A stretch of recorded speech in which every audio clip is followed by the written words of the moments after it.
ascendant Bélier. Bon, là, je rappelle à chaque signe, on a une éclipse le 17 février, donc je prends en considération que le tirage de cette semaine fait partie de l'éclipse. Donc, les situations, les événements, on les allonge, là, que ça peut être le sujet du prochain 6 mois. Donc, ici, on a une nouvelle relation qui commence ou une nouvelle opportunité qui est là ou qui va venir. Ou on peut aussi avoir une espèce de message, genre déclaration, ou que quelqu'un est intéressé. Sinon, ça peut être simplement peut-être un ami, ou en tout cas, c'est les relations avec les autres.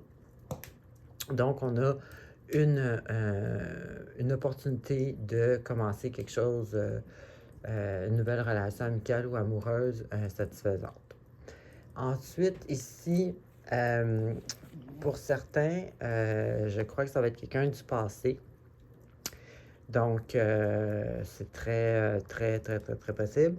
Pour d'autres, ça peut être soit que vous pensez encore dans le passé, vous êtes encore un peu nostalgique d'une relation peut-être, ou au contraire, votre nouvelle relation vous fait comme un peu, tu sais, comme des enfants, tu sais, retomber un peu en enfance, tu sais, comme notre premier amour, exemple, tu sais. Donc, ça va être différent pour chacun de vous. Puis ensuite, ici, ça vous donne comme un genre de repos mental. Tu sais, cette espèce de nouvelle énergie-là, elle peut vous apporter un certain repos mental. Puis c'est correct aussi. Donc, ça, c'est positif pour ça. Ensuite, ici, on a point de vue plus, je dirais, travail, projet, etc.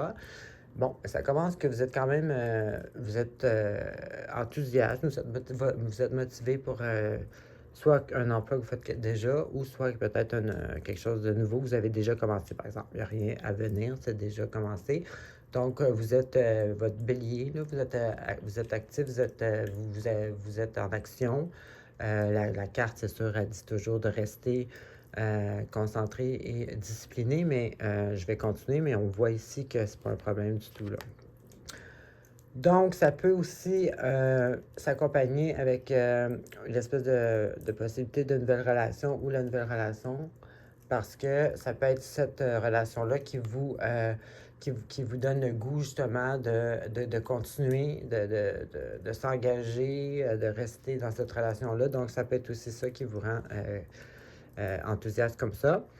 Ensuite, ici, même chose. Quand je disais une relation qui vous... tu sais, comme notre premier amour, donc on retombe en enfance dans le bon sens. Ça, c'est sûr que certains d'entre vous, ça va être ça. Ici, j'ai eu justement l'énergie, justement, de l'enfant, là, tu sais, de la joie, on est heureux et tout ça. Et pour certains, les autres, ici, c'est plus carrière. Ben ici, j'ai quelque chose, justement, qui vous rend satisfait, qui vous met en valeur, qui vous... une situation qui s'améliore au point de vue travail. Ensuite, ici, j'ai justement quelqu'un qui est engagé. Donc, pour la relation, donc j'ai bien l'impression aussi que ça va durer puis que ça va être justement un engagement. Ici, j'ai quelqu'un justement qui est fidèle à ses idées, qui est fidèle à son plan, que ce soit relation ou travail. Mais dans les deux cas, ça va être une réussite. Puis, c'est ça, les gens avec qui vous vous associez vont être aussi impliqués ou aussi engagés que vous. Euh, Vous réussissez. Donc, c'est sûr que, honnêtement, l'énergie principale que moi je vois, c'est vraiment une nouvelle relation avec quelqu'un, soit du passé ou soit, comme je disais, quelqu'un qui vous fait sentir comme un peu notre premier amour. Mais, bien évidemment, ça peut aussi être les deux. Tu sais, il y en a qui ne font pas le travail parce que moi, je trouve qu'ici, on voit, tu sais, sais, l'énergie enfantin, premier amour, le soleil, ça représente l'enfance. Après ça, on a ici l'engagement, on a la motivation de s'engager, d'agir, puis d'être consistant dans nos actions. Après ça, on a l'engagement. Donc, c'est certain qu'il y en a beaucoup, là, que ça va être ça, là. Donc, c'est très positif et c'est ce que j'avais pour vous. Bonne semaine.